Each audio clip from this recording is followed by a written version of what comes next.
ছবি রাখবো আপনাদের সামনে। সেখানে রামলালার কপালে সূর্য তিলক, বিশেষ মুহূর্তের ছবি আপনাদের সামনে রেখেছে। আজই রামনবমী, রাম মন্দির উদ্বোধন হয়েছে, রামলালার কপালে সূর্য তিলক।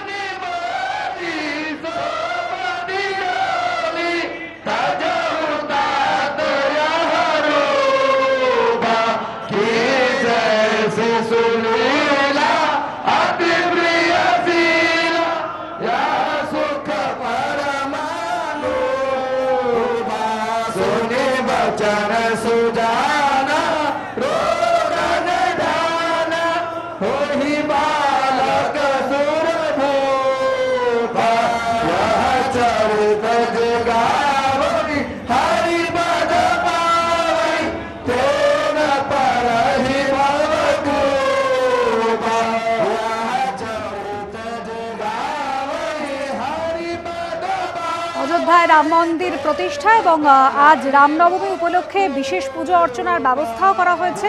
এই মুহূর্তে যে পুজো অর্চনা চলছে, রামলালার কপালে সূর্য তিলক। অযোধ্যায় রাম মন্দির উদ্বোধনের পর প্রথম রামনবমী, বিশেষ মুহূর্ত, দুপুর 12:16।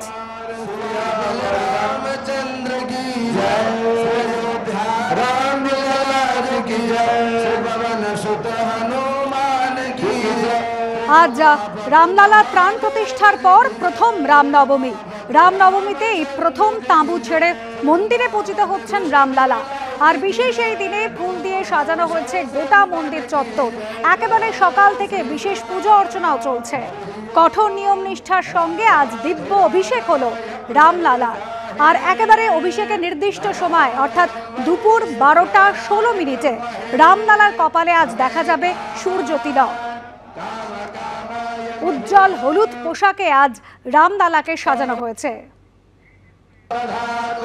তাকে নিবেদন করা হবে 56 ভোগ।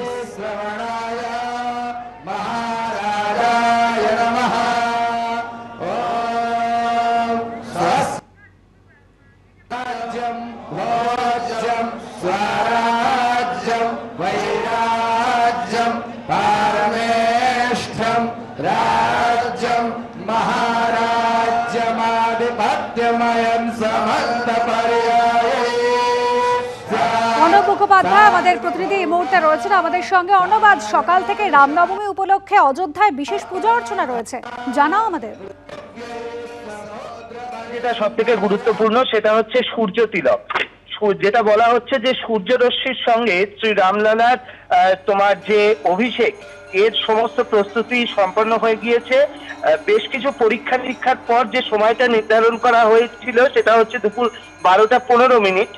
তো মন্দিরের পুরো ব্যবস্থার সঙ্গে যে সমস্ত ব্যক্তিরা যুক্ত রয়েছেন তারা বলছেন যে এটা হচ্ছে বিজ্ঞান ও আধ্যাত্মিকতার সমন্বয় বলে তারা মনে করছে। তো বিজ্ঞানীরা, যেটা রাম জন্মভূমি তীর্থক্ষেত্র ট্রাস্টের তরফ থেকে যেটা বলা হচ্ছে, যে বিজ্ঞানীরা গত 20 বছর ধরে পৃথিবীর গতিবিধি অনুসারে অযোধ্যার আকাশে সূর্যের সঠিক দিক নির্ধারণ করেছিলেন এবং উপরের তলায় আয়না বসানোর স্থান এবং একটা কোণ নির্ধারণ করেছিলেন। তো এই সমস্ত ভিন্ন কিছু আলোচনার পর রুড়কির সেন্ট্রাল বিল্ডিং রিসার্চ ইনস্টিটিউটের বিজ্ঞানীরা সূর্য তিলক সাজানোর উদ্যোগ নেন। সূর্যের রশ্মি রামলালার কপালে পৌঁছানোর জন্য কোথাও বিদ্যুৎ কোনো ব্যবহার করা হয়নি। যেটা বলা হচ্ছে অপ্টোমেকানিক্যাল সিস্টেমের অধীনে তোমার পিতলের বিভিন্ন উল্লম্ব পাইপিং গুলো উচ্চমানের আয়না এবং লেন্স দিয়ে সাজানো হয়েছিল। সূর্যের রশ্মি উপরের স্তরের যে আয়নায় পড়বে, তারপর 3টি লেন্সের মধ্যে দিয়ে যাবে এবং দ্বিতীয় স্তরের আয়নায় পড়বে। শেষ পর্যন্ত সূর্যের রশ্মি 75 মিলিমিটার তিলকের আকারে রামলালার কপালে সেটা সমুজ্জ্বল হবে এবং প্রায় 4 মিনিট স্থায়ী হবে। এই সময়টা পৃথিবীর গতিবিধির পরিপ্রেক্ষিতে সূর্যের দিকের ওপর নির্ভর করে সমস্ত কিছু ঠিক করা হয়েছে। মন্দির ব্যবস্থার সঙ্গে যারা যুক্ত রয়েছেন তারা বলছেন যে সূর্য তিলকের বিচারে তারা যথেষ্ট খুশি এবং তারা এটাকে মনে করছেন যে বিজ্ঞান এবং আধ্যাত্মিকতার সমন্বয় তারা মনে করছেন এবং সেই সূর্য তিলকই আজকে হবে। আমরা জানি যে এবারেই রামলালার যে মন্দির, সেই রামলালার মন্দিরে তোমার রাম মন্দির অযোধ্যায় রামলালা প্রতিষ্ঠিত হয়েছে এবং সেখানেই এই বিজ্ঞানীরা যেটা চেষ্টা করেছিলেন যে এই রামনবমীর দিন অযোধ্যায় এই রামলালার কপালে সূর্যের তিলক এসে পড়বে এবং সূর্যের রশ্মি পড়ে সেই সূর্য তিলক তৈরি করা হবে এবং তার জন্য বিজ্ঞানের কিন্তু আলাদাভাবে আশ্রয় নেওয়া হয়েছে এবং সেই অনুযায়ী সূর্য তিলকের যে মুহূর্ত সেই মুহূর্তে উপস্থিত হয়ে গিয়েছে এবং সবাই অপেক্ষা করে রয়েছেন। আজকে আমরা জানি যে রামনবমীর দিন প্রচুর ভক্ত সমাগম হয়েছে। বারবার মন্দির কর্তৃপক্ষের তরফ থেকে এবং জন্মভূমি ট্রাস্টের পক্ষ থেকে মানুষজনকে অনুরোধ করা হয়েছিল যে আপনারা চেষ্টা করবেন যে এই দিনকে বাড়িতে বসেই সমস্ত অনুষ্ঠান দেখার এবং সেই অনুষ্ঠান দেখার পাশাপাশি এই যে সূর্য তিলক যেটা সরাসরি দেখানো হবে সেই সূর্য তিলকের অনুষ্ঠান দেখবেন, বাড়িতেই আপনারা সমস্ত আয়োজন করবেন, কিন্তু এখানে যাতে না আসে কারণ প্রচুর ভিড় হয়ে যাওয়ার একটা সম্ভাবনা রয়েছে। তো সেই অনুযায়ী যেরকম জানা যাচ্ছে যে লক্ষ লক্ষ মানুষের ভিড় কিন্তু আজকে এই দিন হয়েছে রামলালার মূর্তি প্রতিষ্ঠা হওয়ার পর এই প্রথম রামনবমী। স্বাভাবিকভাবে সেখানে অযোধ্যায় সাজে সাজে রব এবং তার জন্য নিরাপত্তারও বন্দোবস্ত করা হয়েছে এবং মন্দিরের তরফ থেকে চম্পট রায় এবং অন্যান্য যারা রয়েছেন তারা বেশ কয়েকদিন ধরে বৈঠক করেছেন এবং এই যে সূর্য তিলক সেই সূর্য তিলকের এর আগে সূর্য তিলক সঠিকভাবে হচ্ছে কিনা সেটাও পরীক্ষা নিরীক্ষা করার পর এই সিদ্ধান্তে উপনীত হওয়া গিয়েছে যে সূর্য তিলক অবশ্যই সম্ভব এবং সেই অনুযায়ী বিজ্ঞানের বিভিন্ন ধরনের কৌশল সেটা অবলম্বন করা হয়েছে এবং সেই অনুযায়ী আজকে অযোধ্যায় যে সূর্য তিলক সেই সূর্য তিলক কিন্তু অনুষ্ঠিত হচ্ছে এবং সেই সূর্য তিলকের জন্য দেশবাসী অপেক্ষা করে রয়েছেন দেখার জন্য। একেবারে অর্ণব, তুমি আমাদের সঙ্গে থাকো। একেবারে সেই বিশেষ মুহূর্ত রামলালার কপালে সূর্য তিলক সেই ছবি আপনাদের সামনে রেখেছি। এই প্রথমবার রামনবমীতে তাঁবু ছেড়ে মন্দিরে পূজিত হচ্ছেন রামলালা। একাধিক যেরকম পুজো অর্চনা রয়েছে, সকাল থেকেই চলছে সেই পুজো। বিশেষ এই দিন ফুল দিয়ে একেবারে গোটা মন্দির চত্বর সাজিয়ে দেওয়া হয়েছে। কঠোর নিয়ম নিষ্ঠার সঙ্গে দিব্য অভিষেক হয়েছে রামলালার। একেবারে নির্দিষ্ট সময় একেবারে শুভ মুহূর্তে রামলালার কপালে আজ দেখা গেল সূর্য তিলক।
অর্ণব মুখোপাধ্যায় আমাদের প্রতিনিধি রয়েছেন আমাদের সঙ্গে। অর্ণব, আজ তো বিশেষ মুহূর্ত অবশ্যই এই রামলালার কপালে সূর্য তিলক।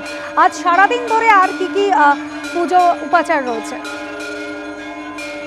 দেখো, আজকে সারাদিন ধরেই তো বিভিন্ন অনুষ্ঠানের আয়োজন রয়েছে। আমরা সকালে দেখেছি যে তার বিভিন্ন ধরনের অনুষ্ঠান হয়েছে, তবে সব থেকে আকর্ষণীয় হচ্ছে সূর্য তিলক যেরকম বলা হচ্ছে এবং এই সূর্য তিলক আমরা যেরকম বলছি যে মন্দির তরফ থেকে যেটা জানানো হয়েছে ট্রাস্টের তরফ থেকে যে 12টা 15 মিনিটে এই যে সূর্য তিলক সেই সূর্য তিলক চালু হয়েছে। তুমি দেখতেই পাচ্ছ যে একদম এই যে কৃষ্ণ বর্ণের যে মূর্তি রয়েছে তার কপালে সূর্যের যে রশ্মি সেই রশ্মি এসে পড়েছে এবং এটা প্রায় 4 মিনিট মানে স্থায়ী হবে এবং এর পিছনে যে বিজ্ঞানটা রয়েছে সেটা হচ্ছে পৃথিবীর যে গতি সেই গতিবিধি সেই অনুযায়ী অযোধ্যার আকাশে সূর্যের সঠিক দিক নির্ধারণ করা হয়েছিল এবং সেই অনুযায়ী আয়না প্রতিস্থাপন করা হয়েছিল এবং আয়নার কিছু কোণ নির্দিষ্ট করা হয়েছিল এবং এই পুরো ব্যাপারটাই করা হয়েছিল রুরকির সেন্ট্রাল বিল্ডিং রিসার্চ ইনস্টিটিউটের বিজ্ঞানীরা তারা করেছিলেন। সূর্য তিলক দিয়ে সাজানোর তারা উদ্যোগ নিয়েছিলেন এবং এটা কোনো কারেন্ট বা বিদ্যুতের কোনো কিছু ব্যবহার হয়নি। এখানে হচ্ছে পিতলের বিভিন্ন উল্লম্ব যে পাইপিং গুলো রয়েছে সেখানে উচ্চমানের বেশ কিছু আয়না এবং লেন্স বসানো হয়েছিল। তো সূর্যের রশ্মি উপরের স্তরের প্রথমে আয়নায় পড়ে এবং তারপর সেটা কিন্তু 3টে লেন্সের মধ্যে দিয়ে যায় এবং দ্বিতীয় স্তরের আয়নায় এসে পড়ে। শেষ পর্যন্ত সূর্যের রশ্মি প্রায় এই যে আমরা দেখতে পাচ্ছি এই যে সূর্য তিলক, এটার আয়তন বলা হচ্ছে 75 মিলিমিটার, সেইটা তিলকের আকারে রামলালার কপালে সেটা উজ্জ্বল হয়ে রয়েছে এবং 4 মিনিট স্থায়ী হওয়ার কথা। এই যে সূর্য তিলক যেটা আমরা দেখছি, সেই সূর্য তিলকের সময় তোমার আরতিও হচ্ছে এবং এটা এই 4 মিনিট প্রায় স্থায়ী হওয়ার কথা রয়েছে এবং সেই সূর্য তিলকই কিন্তু এখন মানুষজন দেখতে পাচ্ছেন। একদিকে হচ্ছে এই কৃষ্ণবর্ণের রামলালার যে মূর্তি রয়েছে এবং তার কপালে এসে পড়েছে এই সূর্য তিলক এবং সেই সূর্য তিলকটা কিন্তু বিজ্ঞানীদের অনেক দিনের চেষ্টা ছিল এবং সেই চেষ্টা অনুযায়ী আজকে সূর্য তিলক করা সম্ভব হয়েছে এবং সেই সূর্য তিলক আজকে আমরা দেখতে পাচ্ছি যে অযোধ্যাতে সেই সূর্য তিলক সম্ভব হচ্ছে। এর আগে আমরা দেখেছি যে এখানে ট্রাস্টের তরফ থেকে চম্পত রায় এবং তিনি এর আগেই কিন্তু জানিয়েছিলেন যে এই সূর্য তিলক করা হবে। আজকে যেরকম জানা যাচ্ছে যে শ্রী রাম জন্মভূমির তরফ থেকে যা যা অনুষ্ঠানের আয়োজন করা হয়েছে, যে তোমার এখানে বিশেষ পুজোর আয়োজন, যেরকম বলা হচ্ছে রামলালার বিশেষ পুজোর আয়োজন করা হয়েছে।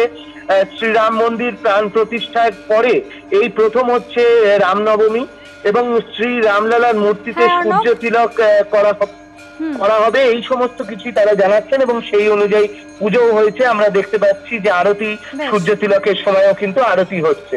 ধন্যবাদ অর্ণব।